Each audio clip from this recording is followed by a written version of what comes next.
Mirasee.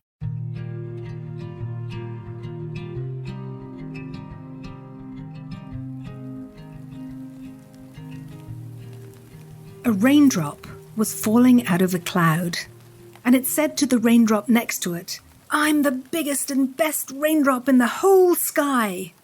"You are indeed a fine raindrop," said the second, "but you're not nearly so beautifully shaped as I am, and in my opinion, it's the shape that counts, and I am therefore the best raindrop in the whole sky."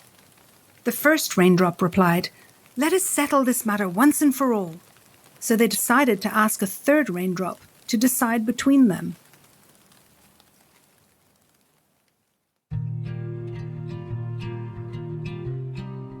Hi, I'm Lisa Bloom, the story coach, and you're listening to Once Upon a Business.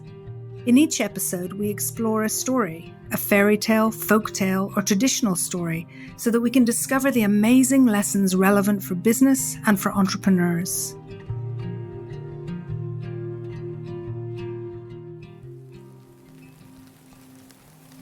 The two raindrops found a third raindrop to settle the debate, but the third raindrop said, "What nonsense you are both talking. You may be a big raindrop, and you are certainly well-shaped, but as everybody knows, it's purity that really counts, and I am purer than either of you. I am therefore the best raindrop in the whole sky."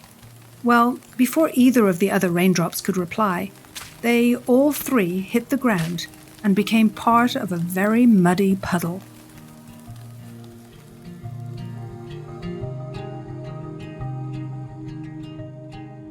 I love this story. The raindrops remind me of children comparing each other, competing for who's the best, as if best was some kind of accurate measure. The raindrops themselves argue over what is best and what's the definition. Is it the size, the shape, or the purity of the raindrop? This competitiveness and comparison reminds me of social media, where often people try to come across as the best, or in the entrepreneurial world where best seems to be the currency for validation and certainly for superiority. It feels petty and small, and yet in business, aren't we always trying to prove that the methodology we teach or the techniques we've developed are better able to solve a problem? It's a big part of how we prove the validity of our services and products.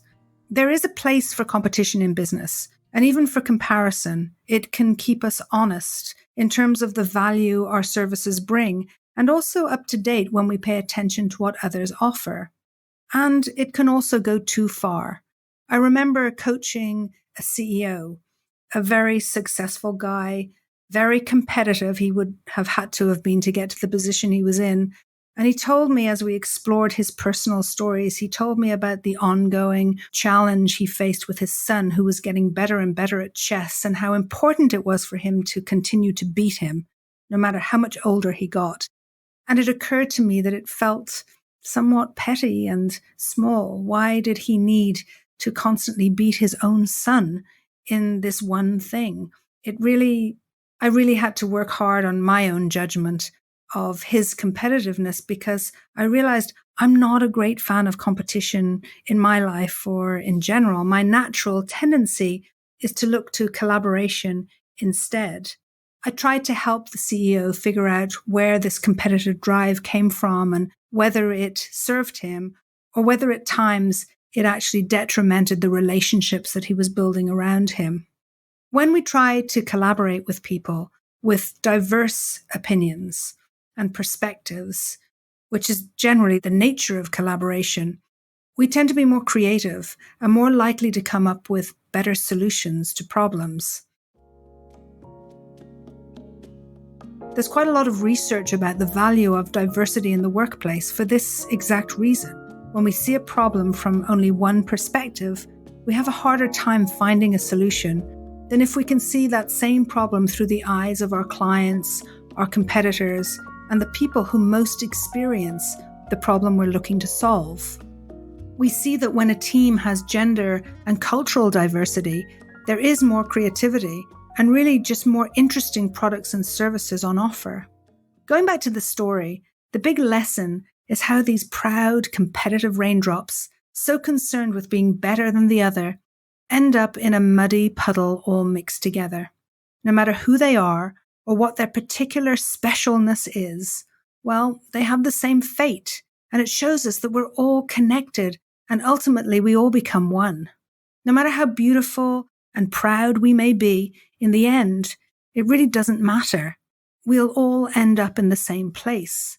It reminds me of how society seems to disproportionately admire and elevate youth and beauty. Yet, in the end, it'll always be the same. We'll all age and we'll all die. This story speaks to the irony of how invincible we feel, that can lead us to competition and pride, yet in the end we all have the same destiny. We'll all be defeated by the reality of the human condition of our journey in life and ultimately death.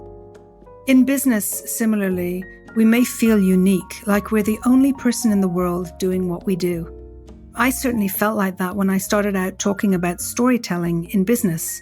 More than 15 years ago, people would ask me, who do I work with, assuming that I worked with children. And then when I talked about business clients and the importance of storytelling in business, they just didn't understand. They had never heard of this. And there was a lot of education needed to open up people's minds to the potential for story and the power of story in business. I felt like I was the only person, like I'd created something brand new and I was the only person in the world who was doing it.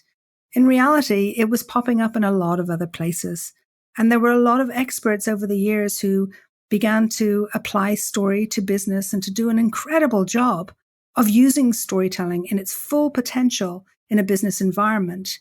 So what I felt was my unique proposition suddenly became quite common. And great that it did, because it meant people came at it from a different perspective and there was more opportunity for collaboration and to build out the potential for this incredible tool in the workplace. What I learned is that we mustn't get too attached to our own uniqueness, to how special we are, but instead perhaps enjoy the journey, the moments of glory when we can do great things. The way we can serve others and leave the world just a little bit better because of our passion, our work, and whatever we have strived to create. Isn't that what it's all about?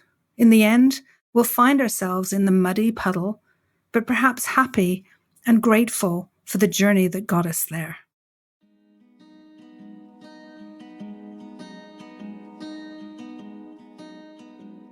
I'm Lisa Bloom, and you've been listening to Once Upon a Business. You can find out more about me at story-coach.com. That's story-coach.com. Once Upon a Business is part of the Mirasee FM podcast network, which also includes such shows as Just Between Coaches and Course Lab. This episode of Once Upon a Business was produced by Cynthia Lamb. Mishi Lance and Jeff Govertson assembled the episode. Danny Inney is our executive producer. Post-production was by Post Office Sound. To catch the episodes that are coming up on Once Upon a Business, please follow us on Spotify, Apple Podcasts, or wherever you're listening right now. And if you like the show, please leave us a starred review. It really does help us out. Thank you. We'll see you next time.